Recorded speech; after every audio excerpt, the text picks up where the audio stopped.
It's weird to think about, but it's like, huh. Okay, yeah. Alright, next up. Oh god, I got this stage. Well, yes, the introduction to the Vince... Oh, shit, yes. Other one. Oh, which one am I going to? White. Okay. Thematic. I would have thought Soba Mats would be a little more suitable for this one. Not yet. Alright then, so one of the primary reasons we're actually this outfit here... is fly. Yeah. So one of the primary reasons we're actually on Whole Cake, and not just to sabotage Big Mom and that creature's desire for stuff.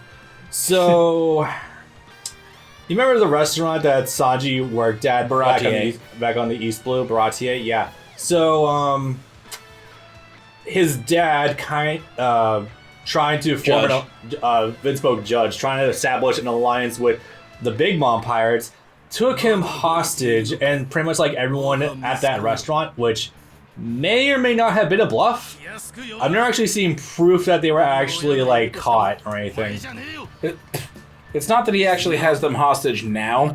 It's that he knows where they are and can send a squadron out there to kill them whenever. Yeah. Judge is fucking worthless. Do tell.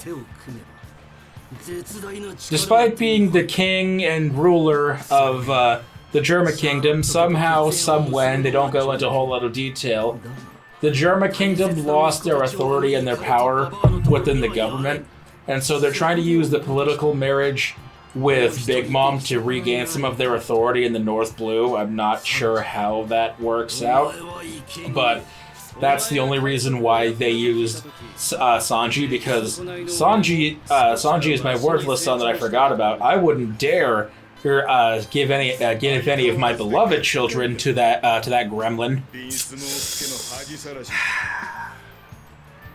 Convenient. And in this scene, what this scene is supposed to be, or one of them anyway, Sanji gets into a bit of a tiff with Judge, and Sanji has him on the ropes pretty early on. Yeah. And then Sanji stops fighting because Judge is like, oh, he's about to hit me. Shield! Snaps, and a couple of his guards just step in the way of Sanji's attack. Sanji stops, and then Judge just grabs his lance and stabs right through them to try to get a hit in on Sanji. God damn it, he's one of those. Yeah. Because it's like they're not real people, technically. They're cyborgs or androids or some crap. And if it's androids in the literal sense, not the mistranslated sense. Yeah. Because they don't go into a whole lot of detail on this either, but all the other Vinsmoke siblings are also cyborg, artificially enhanced. They've got mechanical... When there's a bit where Sanji actually does beat up Yonji, and Yonji has to go to a mechanic for repairs, and they literally start beating him with a hammer, like they're buffing out dents in a car. Yeah, that's great.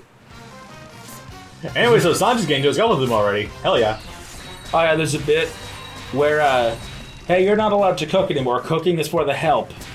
It's like, I like cooking. We have people for that. And then he's like, okay. And then when they get someone to cook for him, I vaguely remember how this went down. Niji stops eating, and Sanji says, clean your plate.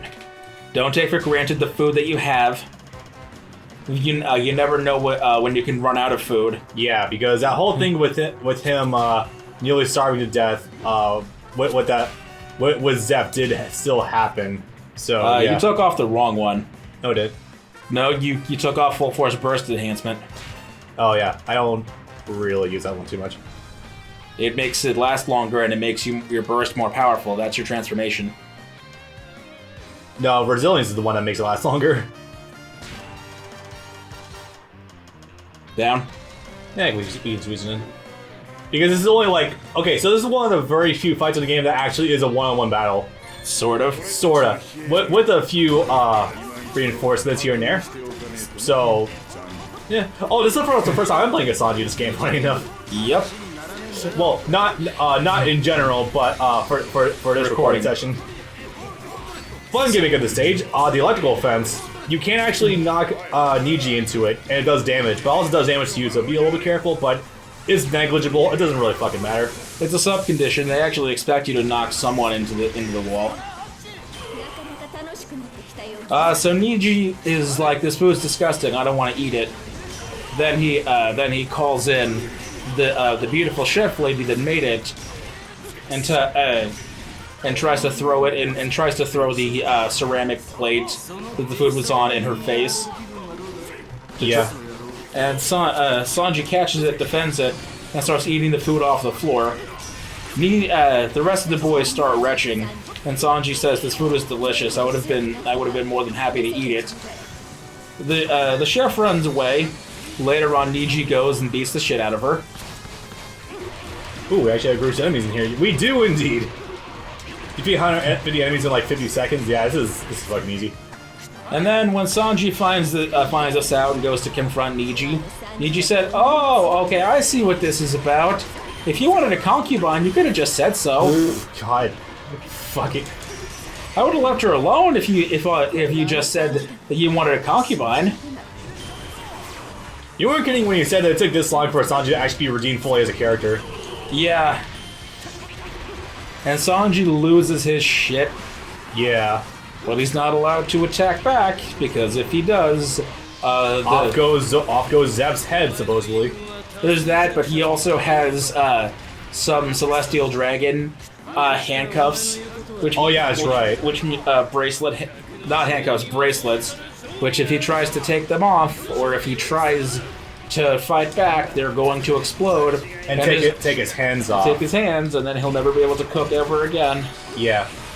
I'll let you live, but I'm not going to let you be happy about it. Yeah, it's a double entendre that it would essentially remove his reason for living. As a result, he may as well be dead at that point, so... Yep. A pretty effective blackmail. Give Inspo credit for nothing else, he at least does his homework. Yeah. If nothing else. Oh yeah, also yeah, shout out to, I think Ichiji, being voiced by Sasuke. Yes. Fun little thing, I like that. And Niji has the deepest voice of all, and it's really funny to me. Yeah. Oh, also... These siblings are so weird. Also, something else that's super weird to me, and feels like a dropped plot thread, is the first time you ever see Ichiji and Niji, they're off on their own, on a mission. Yeah. And it's and they're trying to get it over with so they can get back in time. Because as Ichiji puts it as they're walking away, "You people are making me late for my precious little brother's wedding."